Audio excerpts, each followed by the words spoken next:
మీ salary credit అయిన few డేస్‌లోనే bank balance zero అవుతుందా? నేను మా ఫ్రెండ్ సురేంద్ర కేస్ ఎక్స్‌ప్లెయిన్ చేస్తాను. ఇది మీలో చాలా మందికి రిలేట్ అవుతుంది. మెట్రో సిటీలో job, rent 20,000, bike EMI, travel, food, basics వీటికి 30,000.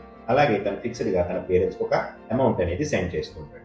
ఫర్ ఎగ్జాంపుల్ తన సాలరీ 1,00,000 అనుకుంటే ఆల్మోస్ట్ 80,000 నుంచి 90,000 ఆల్రెడీ ఫిక్స్డ్ అయిపోయింది.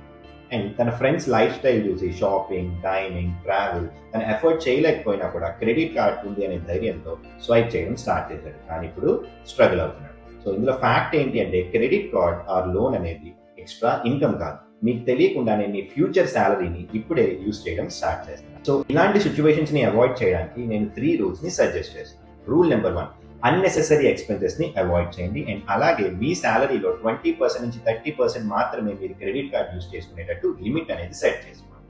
And rule number 2, money fasting. Month లో ఏదో ఒక ర్యాండమ్ గా 2 days సెలెక్ట్ చేసుకొని ఆ 2 days సింగిల్ రూపీ కూడా స్పెండ్ చేయకుండా ఉండడానికి ట్రై చేయండి. And rule number 3, 30 days challenge. మీరు ఏదైనా ఒక గ్యాడ్జెట్ కానీ దేనికైనా ఒక హ్యూజ్ ఎక్స్పెండిచర్ అనేది స్పెండ్ చేయాలనుకుంటే ఒక 30 days వెయిట్ చేయండి. 30 days వెయిట్ చేసిన తర్వాత కూడా మీ డెసిషన్ మారలేదు అంటే అప్పుడు మీరు ప్రొసీడ్ అవ్వండి. So the conclusion is managing money is simple but we make it complicated. So ఇలాంటి రియల్ లైఫ్ ఫైనాన్స్ క్లారిటీ కోసం do follow our page. Thank you.